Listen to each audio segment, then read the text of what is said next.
ಮನೆಯಿಂದ ಹೊರಗಡೆ ಬಂದವರಿಗೆ ಈಗ ಅರಿವಾಗ್ತಾ ಇದೆ ಗಿಲ್ಲಿ ಒಳಗಡೆ ಏನು ಮಾಡ್ತಾ ಇದ್ದಾನೆ ನಿಜವಾಗ್ಲೂ. ಅವನಿಗೆ ಈ ಥರದ್ದೊಂದು ಫ್ಯಾನ್ ಬೇಸ್ ಸೃಷ್ಟಿಯಾಗಿದೆ ಹೇಗೆ. ದರ್ಶನ್ ಅವರ ಸಿನಿಮಾದಲ್ಲಿ ಕಾಮಿಡಿಯನ್ ಟ್ರೈಲರ್ ಒಳಗೆ ಬರಬೇಕು ಅಂತಂದರೆ ಅದು ತುಂಬ ಕಷ್ಟ ಅಂತ. ಆದರೆ ಡೆವಿಲ್ ಟ್ರೈಲರ್ ಒಳಗೆ ಗಿಲ್ಲಿ ಕಾಣಿಸ್ಕೊಂಡಿದ್ದಾರೆ. ಬಿಗ್ ಬಾಸ್ ಗೇಮ್ಗಳು ನಡೆಯೋದು ಹಾಗೆ. ಅಲ್ಲಿ ನೀವು ಅಂದುಕೊಂಡ ಹಾಗೆ ಅತಿ ಹೆಚ್ಚು ಓಟ್ ಬಂದವರನ್ನ ಮೊದಲು ಸೇಫ್ ಮಾಡ್ತಾರೆ ಅನ್ನೋ ಥರದಲ್ಲ. ಕಾವ್ಯ ಗಿಲ್ಲಿಯ ಜೊತೆಗಿನ ಕಾಂಬಿನೇಷನ್ ವರ್ಕ್ ಆಗ್ತಿದೆ ಅನ್ನೋದು ಮತ್ತೊಮ್ಮೆ ಪ್ರೂವ್ ಆಗಿದೆ ಅನ್ನೋದು ಇಬ್ಬರಿಗೂ ಗೊತ್ತಾಗಿದೆ. ದೇವದ ಮನೆಯಾಗಿ ಬದಲಾಗಿದೆ ಬಿಗ್ ಬಾಸ್. ರಾಕ್ಷಸರು ದೇವಗಳು ರೆಡಿಯಾಗಿದ್ದಾರೆ. ನಮಸ್ಕಾರ, ಸ್ಪಿಟ್ ಪ್ಲಸ್ ಕರ್ನಾಟಕದ ವಿಶೇಷ ಕಾರ್ಯಕ್ರಮಕ್ಕೆ ಸ್ವಾಗತ. ನಾನು ನಿಮ್ಮ ಕಿರಿಕೀರ್ತಿ. ಬಿಗ್ ಬಾಸ್ನ ಮತ್ತೊಂದು ವೀಕೆಂಡ್ ಮುಗಿದಿದೆ. ಮನೆಯಿಂದ ಅಭಿ ಹೊರಗೆ ಹೋಗಿದ್ದಾರೆ. ಮನೆ ಕ್ಯಾಪ್ಟನ್ ಆಗಿದ್ದರು ಮೊದಲ ಜಂಟಿ ಕ್ಯಾಪ್ಟನ್ಗಳು ಸ್ಪಂದನ ಮತ್ತು ಅಭಿ. ಆದರೆ ನಾಮಿನೇಷನಲ್ಲಿದ್ದರು. ಈ ವಾರ ಉಳ್ಕೊಂಡಿದ್ರೆ ಅವ್ರಿಗೆ ನೆಕ್ಸ್ಟ್ ವೀಕ್ ಇಮ್ಯುನಿಟಿ ಇತ್ತು. ಆದರೆ ಅಭಿ ಕೊನೆಯ ಹಂತದಲ್ಲಿ ಸೂರಜ್, ಮಾಳು ಮತ್ತು ಅಭಿಯವರ ಮಧ್ಯದ ಲಾಸ್ಟ್ ಎಲಿಮಿನೇಷನ್ ರೌಂಡ್ನಲ್ಲಿ ಮನೆಗೆ ಹೊರಟಿದ್ದಾರೆ. ಇಬ್ಬರಿಗೆ ಗೇಮ್ ಕಂಟಿನ್ಯೂಸ್ ಅಂತ ಗ್ರೀನ್ ಕಾರ್ಡ್ ಬಂತು, ಅವ್ರಿಗೊಂದು ರೆಡ್ ಕಾರ್ಡ್ ಬಂತು. ಗೇಮ್ ಮುಗೀತು ಇಲ್ಲಿಗೆ ಅಂತ. ಇದೆಲ್ಲದರ ಹಿಂದೆ ಮೊನ್ನೆ ಎಪಿಸೋಡ್ಗಳನ್ನು ಗಮನಿಸಿದಾಗ ಈ ಸಲ ಮೊದಲು ಸೇವ್ ಆಗಿದ್ದು ಧ್ರುವಂತ್. ಸಾಕಷ್ಟು ಜನಕ್ಕೆ ಅನಿಸುತ್ತೆ ಅದು ಹೆಂಗೆ ಫಸ್ಟ್ ಸೇವ್ ಆಗಿಬಿಡ್ತಾರೆ, ಫಸ್ಟ್ ಸೇವ್ ಮಾಡಿಬಿಡ್ತಾರೆ. ಸ್ಟ್ರಾಟಜಿಕಲಿ ಬಿಗ್ ಬಾಸ್ ಗೇಮ್ಗಳು ನಡೆಯೋದು ಹಾಗೆ. ಅಲ್ಲಿ ನೀವು ಅಂದುಕೊಂಡ ಹಾಗೆ ಅತಿ ಹೆಚ್ಚು ಓಟ್ ಬಂದವರನ್ನ ಮೊದಲು ಸೇಫ್ ಮಾಡ್ತಾರೆ ಅನ್ನೋ ಥರದಲ್ಲ. ಬಟ್ ಮನೆ ಒಳಗಡೆ ಇದ್ದವರಿಗೆ ಆ ಫೀಲಿಂಗನ್ನು ಕೊಡ್ತಾರೆ. ಹೊರಗಡೆ ನಿಮಗೆ ಜನಬೆಂಬಲ ಇದೆ, ನೀವು ಯಾಕೆ ಪದೇ ಪದೇ ಹೋಗ್ತೀನಿ ಅನ್ನೋ ಥರ ಮಾತಾಡ್ತೀರಿ ಅನ್ನುವ ಒಂದು ಉತ್ಸಾಹವನ್ನು ಅವ್ರಿಗೆ ತುಂಬಬೇಕು ಅನ್ನುವ ಕಾರಣಕ್ಕೆ ಮೊದಲು ಧ್ರುವಂತ್ ಅವ್ರನ್ನ ಸೇವ್ ಮಾಡಬೇಕು. ಅದಾದ ನಂತರ ರಕ್ಷಿತಾ, ಗಿಲ್ಲಿ, ಕಾವ್ಯ ಹಂತವಾಗಿ ಒಂದಿಷ್ಟು ಜನ ಎಲ್ಲ ಸೇಫ್ ಆಗಿ ಕೊನೆಯಲ್ಲಿ ಬಂದು ನಿಂತಿದ್ದು ಮಾಳು, ಅಭಿ ಮತ್ತು ಸೂರಜ್. ಒಂಥರ ಯೂಶ್ವಲಿ ಸುದೀಪ್ ಸರ್ ಹೇಗೆ ಇವರು ಸೇಫು ಇವರು ಹೊರಗೆ ಅನ್ನುವ ಹಾಗಿರಲಿಲ್ಲ. ಅದು ಅಲ್ಲಿಂದಲೇ ಡೈರೆಕ್ಟ್ ಎಲಿಮಿನೇಟ್ ಆಗುವಂತಹ ಒಂದು ಹೊಸ ಕಾನ್ಸೆಪ್ಟನ್ನು ಪ್ಲ್ಯಾನ್ ಮಾಡಿಕೊಂಡು ಅವ್ರ ಮೇಲೆ ರೆಡ್ ಲೈಟನ್ನು ಬಿಟ್ಟು ರೆಡ್ ಬೋರ್ಡನ್ನು ಕೊಟ್ಟು ಅವ್ರನ್ನ ಮನೆಯಿಂದ ಅವರದ್ದೇ ಸೂಟ್ ಕೇಸ್ನ ಒಳಗಡೆ ಇಟ್ಟು ಅವ್ರನ್ನ ಹೊರಗಡೆ ಹಾಕಲಾಯಿತು.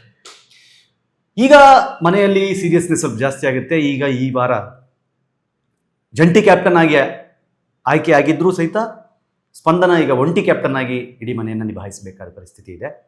ಆ್ಯಂಡ್ ಎಲ್ರಿಗೂ ಗೊತ್ತಾಗ್ತಾ ಇದೆ ಏನಾಗ್ತಾ ಇದೆ ಮನೆಯೊಳಗಡೆ. ಇಲ್ಲಿ ಇನ್ನು ಮುಂದೆ ಆಟದ ತೀವ್ರತೆ ಮತ್ತು ತೀಕ್ಷ್ಣತೆ ಎಷ್ಟಿರುತ್ತೆ ಅಂತ. ಮನೆಯಿಂದ ಹೊರಗಡೆ ಬಂದವರಿಗೆ ಈಗ ಅರಿವಾಗ್ತಾ ಇದೆ ಗಿಲ್ಲಿ ಒಳಗಡೆ ಏನು ಮಾಡ್ತಾ ಇದ್ದಾನೆ ನಿಜವಾಗ್ಲೂ. ಅವನಿಗೆ ಈ ಥರದ್ದೊಂದು ಫ್ಯಾನ್ ಬೇಸ್ ಸೃಷ್ಟಿಯಾಗಿದೆ ಹೇಗೆ. ನೆನ್ನೆ ಮಂಜಣ್ಣ ಮಾತಾಡ್ತಿದ್ದು ಕೇಳಿದೆ ನಾನು ಯಾವ ಬಿಗ್ ಬಾಸ್ ಸೀಸನ್ನಲ್ಲೂ ಈ ಥರದ್ದೊಂದು ಕ್ರೇಜ್ ನೋಡಿಲ್ಲ ಗಿಲ್ಲಿಗಿರೋ ಕ್ರೇಜು ಅಂತ. ಆ ಥರದ್ದೊಂದು ಗಿಲ್ಲಿಯ ಕ್ರೇಜ್ ಕ್ರಿಯೇಟ್ ಆಗಿದೆ. ಗಿಲ್ಲಿಯ ಮೀಮ್ಸ್ಗಳು ಸಿಕ್ಕಾಪಟ್ಟೆ ಓಡಾಡ್ತಾ ಇದೆ. ನಾನು ಅದೇ ಹೇಳ್ತಾ ಇದ್ದೆ, ದರ್ಶನ್ ಅವರ ಸಿನಿಮಾದಲ್ಲಿ ಕಾಮಿಡಿಯನ್ ಟ್ರೈಲರ್ ಒಳಗೆ ಬರಬೇಕು ಅಂತಂದರೆ ಅದು ತುಂಬ ಕಷ್ಟ ಅಂತ. ಆದರೆ ಡೆವಿಲ್ ಟ್ರೈಲರ್ ಒಳಗೆ ಗಿಲ್ಲಿ ಕಾಣಿಸ್ಕೊಂಡಿದ್ದಾರೆ. ಗಿಲ್ಲಿಯ ಆರಾ ಜಾಸ್ತಿ ಆಗಿದೆ ಇವಾಗ. ಜೀ ಕನ್ನಡದ ಕಾಮಿಡಿ ಶೋನಲ್ಲಿದ್ದ ಗಿಲ್ಲಿ ಮತ್ತು ಬಿಗ್ ಬಾಸ್ನಲ್ಲಿ ಕಾಣಿಸ್ಕೊಳ್ತಿರುವ ಗಿಲ್ಲಿ ಎರಡರಲ್ಲೂ ಅಂತಹ ಬಹಳ ದೊಡ್ಡ ವ್ಯತ್ಯಾಸವಿಲ್ಲದೆ ಇದ್ರೂ ಗಿಲ್ಲಿ ಒಬ್ಬ ಆ್ಯಕ್ಟರ್ ಆಗಿ ನೋಡುವುದಕ್ಕಿಂತನೂ ಒಬ್ಬ ವ್ಯಕ್ತಿತ್ವವಾಗಿ ನೋಡುವುದಕ್ಕೂ ಬಹಳ ವ್ಯತ್ಯಾಸ ಇದೆ. ಆ ವ್ಯಕ್ತಿತ್ವ ಆ ಮನೆಯೊಳಗೆ ಇರುವವರಿಗೆ ಸ್ವಲ್ಪ ಕಷ್ಟ ಅನ್ನಿಸ್ಬೋದು, ಹಿಂಸೆ ಅನ್ನಿಸ್ಬೋದು. ಆದರೆ ಹೊರಗಡೆ ಎಡಿಕ್ಟ್ ಆಗಿ ಬರುವ ವರ್ಷನಲ್ಲಿ ಅವನು ಸಖತ್ತು ಮಜಾ ಕೊಡ್ತಿದ್ದಾನೆ ಅಂತ ಅನ್ಸಕ್ಕೆ ಸ್ಟಾರ್ಟ್ ಆಗುತ್ತೆ.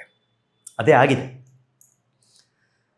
ಹಾಗಾಗಿ ಮನೆಯ ಡೈನಮಿಕ್ಸ್ ಈಗ ಬದಲಾಗ್ತಾ ಹೋಗುತ್ತೆ. ಅಶ್ವಿನಿಯನ್ನ ನೋಡಿದ್ರೆ ನಿಮ್ಗೆ ಗೊತ್ತಾಗ್ತಾ ಇರುತ್ತೆ, ಅಶ್ವಿನಿ ಅವರು ಆಟದ ವೈಖರಿಯನ್ನೇ ಬದಲಾಯಿಸ್ಕೊಂಡಿದ್ದಾರೆ. ಅವರು ಸ್ವಲ್ಪ ಸೈಲೆಂಟ್ ವರ್ಷನ್ಗೆ ತಿರುಗಿದ ಹಾಗಿದ್ದಾರೆ.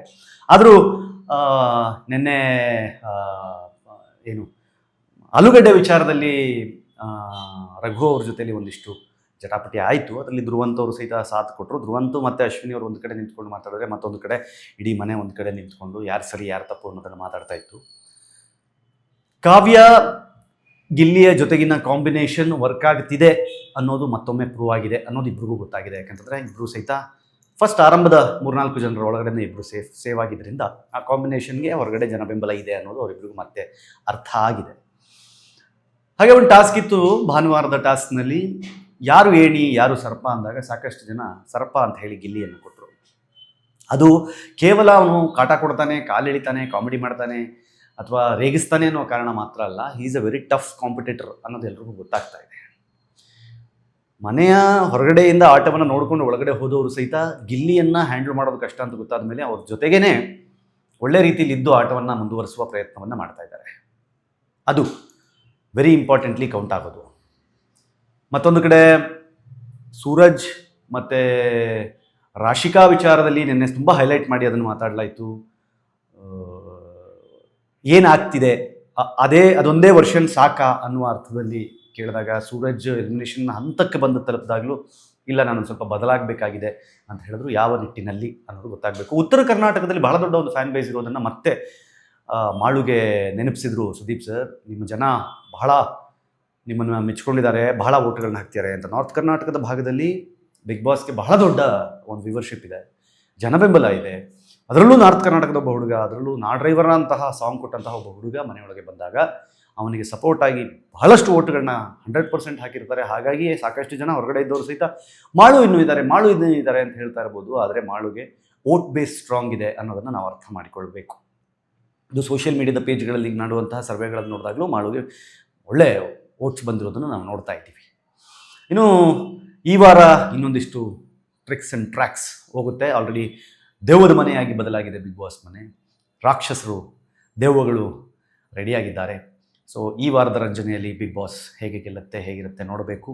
ಅಭಿ ಹೋಗಿದ್ದು ಸರಿನಾ? ನಿಮ್ಮ ಪ್ರಕಾರ ನಿಜವಾಗಿಯೂ ಮನೆಯಿಂದ ಹೊರಗಡೆ ಹೋಗಬೇಕಾಗಿದ್ದವರು ಯಾರು? ಕಮೆಂಟ್ ಮಾಡಿ ಹೇಳಿ. ನೋಡ್ತಾರೆ ಸ್ಪೀಕ್ ಪ್ಲಸ್ ಕರ್ನಾಟಕ. ಇದು ನಿಮ್ಮಿಂದ ನಿಮಗಾಗಿ, ನಿಮಗೋಸ್ಕರ. ಮತ್ತೆ ಸಿಗ್ತೀನಿ. ನಮಸ್ಕಾರ.